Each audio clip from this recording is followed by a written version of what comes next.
ating lure na black. Hindi tulad ng yung ano na smooth na smooth.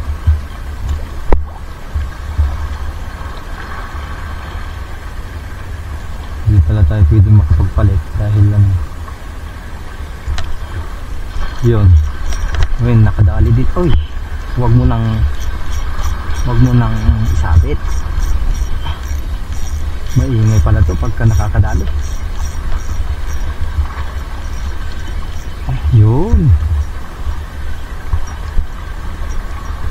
Dito na naman yung madulas. Triple tail wrasse.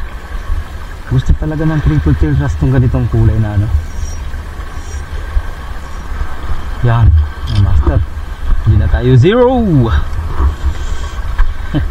Nailan natin eh. Triple tail wrasse.